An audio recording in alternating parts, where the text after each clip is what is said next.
Welcome to The Buff Show on the American Adversaries Radio Network. Matt Buff, your host. Glad to be with you. Coming to you in conjunction with the American Adversaries Radio Show. And you can listen to these shows every Sunday through Friday at 5 p.m. Eastern if you're in Central Florida at 94.9 FM, AM 950, or on AmericanAdversaries.com, anywhere else in the world.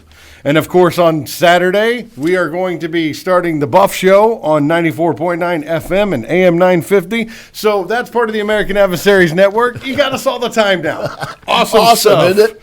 I am joined by the philosopher and political mad scientist, Christopher Hart, for part 5 of our series, Generations. And we're talking about the economic thing, and I got to go back to something we said on a couple shows ago. Yep. I said, Chris, I think Trump can do it this quarter. This year, you said. This year, and by fourth quarter, yep, you said, I don't know if the liberals are going to allow it. We had a little disagreement, Chris. Let's talk about some numbers that came out recently. Well, I would think that you have leapt into the lead here because today is June the 5th, and terrific jobs numbers came out this morning, and the president tweeted out a stunner by any stretch of the imagination. I'll say. We instead of losing, the estimates were we were going to show another 5 million jobs lost. We added, in other words, 2.5 million people went back to work. Yes, indeed. And which shows that this is going to be a more rapid recovery, at least starting out that way, than I would have thought. I love being right. Hats off to you, and hats off to President Trump. Make America great again, buddy. Trump 2020. Yeah, we're both wearing the hats today. I love it being wrong when I'm wrong like that.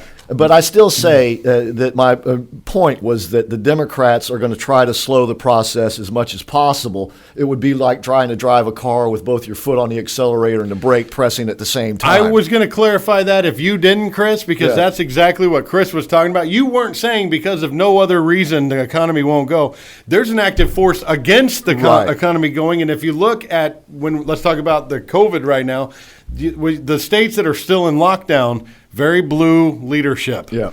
The other states with very red leadership, we're almost back to business. Today represents phase 2 in Florida. Right. That's 100% capacity for restaurants. But in New York Bars City, are open. Bars are open. 50%. That's Hallelujah. Dollar shots. We can bowl are again. Back. Yeah, and you can bowl again. But in New York, they still have a stay-at-home order. Right. I mean, that's the difference that we're talking about. Yeah, that is the stark So contrast. I will get your back on that it wasn't because anything nobody like Trump was doing, is because there's a force against the economy. Right. And it's going to be there at least through November the 3rd, as well as now we see what's happening in the streets when it comes to George Floyd. And certainly what happened to George Floyd was tragic, and it shows that there does need to be some changes made, especially in police departments around the country that utilize that technique. It's a very dangerous technique. But this illusion that only unarmed black men die at the hands of police is not correct. Well, statistically, it's inaccurate. No, in fact, in 2019, you had 300 million engagements of police with public individuals. Maybe pulled you over in your car, arrests, robberies, whatever. That's like one for every citizen. Yeah, 300 million times a cop was sent on a call. For whatever the reason was, okay? Out of that 300 million times, 1,004 people were killed by the police, okay? Of those 1,000, 41 were unarmed individuals. In other words, the other individuals had either guns, knives, baseball bats, or whatever, okay? They had some form of weapon that they were either using actively against the cop or were going to do it, okay? In those 41 unarmed deaths in 2019, 9 were black men. 9. Too many? Yeah. But not all of them. 19 were white men. The rest were Hispanic, Asian, or whatever. Okay? Here is the only commonality among those 41 people who were killed, unarmed people killed by the police. The common element, the common thread was each and every one of them had resisted the police, resisted violently the police. And that's why they ended up dead. And I'm sad to say that was at play in George Floyd as well. A lot of intoxication. Okay. And he had been resisting as well. Yes. Does not justify what happened to him. As I said, that technique needs to be done away with. It's too dangerous. And I don't know of the 41 how many died of that technique. Most of them were shot in 2019. Nonetheless, the common thread wasn't race, wasn't gender. It was their reaction to what the police were doing. They were resisting them, and in a fashion that made the police feel in jeopardy. And when the police, they have a law, if they feel like their life's in jeopardy, they take decisive action. Right. They don't mess around with that because they're the last line of defense between us and chaos. So what the left is doing is taking that tragic incident, taking the ignorance of the true reality of the situation and blowing it up into something to now also help destroy the American economy, bring our country to the knees, and force dramatic change on us via the election this fall, which is once again why we're facing a huge crossroad on November the 3rd. Either this country is going to out and out reject progressive, the far left movement, or it's going to accept it. It's pretty much that. And President Trump is the focal point of all of that, okay, whether he's reelected and Republicans in Congress. But let's look at today's jobs numbers now. The jobs numbers came out. 2.5 million jobs added where they thought it would be 5 million more lost. Right. Now, the unemployment rate is still bad, over 13%. But they projected it, what, 19? 19%. Yeah. Now, the real unemployment rate is probably about 15%. Right. But then the job participation rate has dropped off pretty dramatically. It's down to 60.8%, but beginning to move back in the right direction. But guess who went back to work?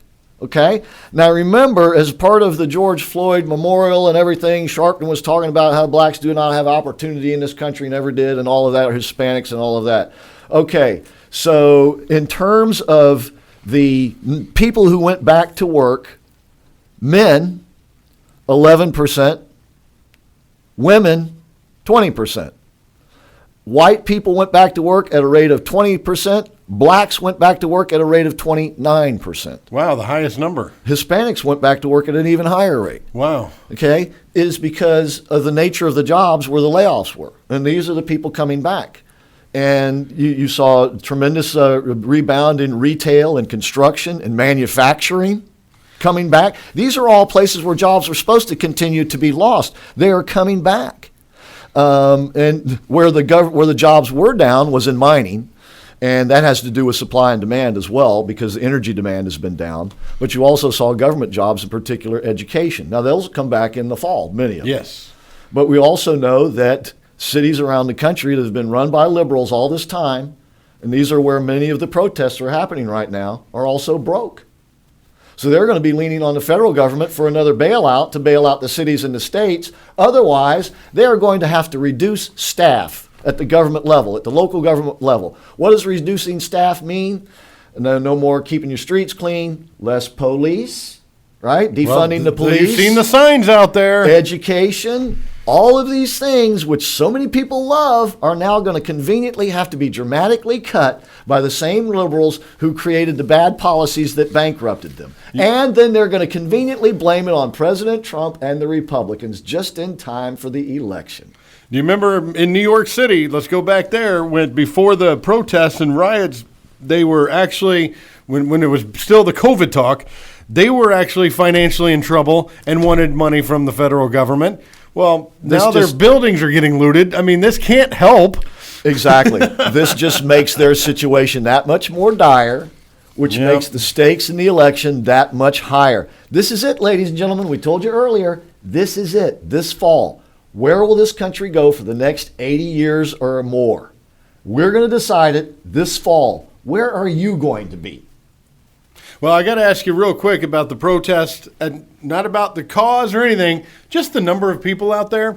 Yahoo News and a couple other outlets were putting out that spikes are happening. But you can't tell me these protesters are going to get tested. And if they were, it takes 2 weeks sometimes in most cases to get that result back. So these guys wouldn't even have results back. I'm just saying, not about the cause, not about anything. You see this massive number of people out there. Can we go back to sporting events, and can we go back to rallies with the president? Because if these people all don't fall down dead from COVID, that means that their little herd immunity worked. Well, not only that, but that the whole hoopla over COVID was way overblown. And I believe that's what the silver lining to every cloud. And I believe the silver lining to the cloud of the protests is that they're going to prove that the so-called pandemic is over. And that's not going to be good news for the Democrats. It is going to be good news for the other side. So this is not all dire. There's good news just like these job numbers to be had. But it is crucial.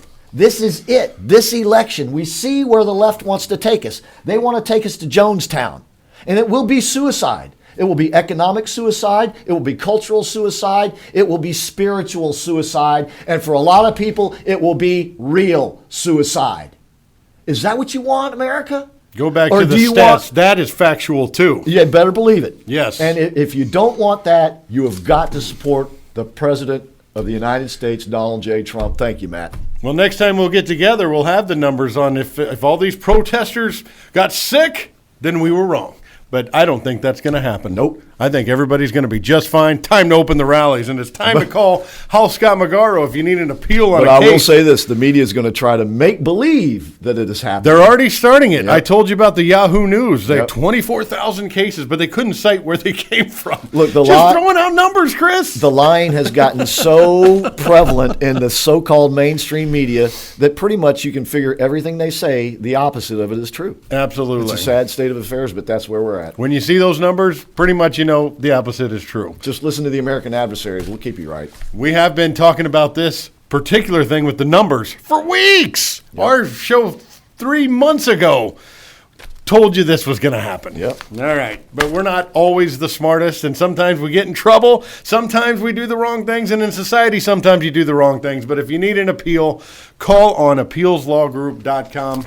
All right? They're hosting us here in their wonderful studios.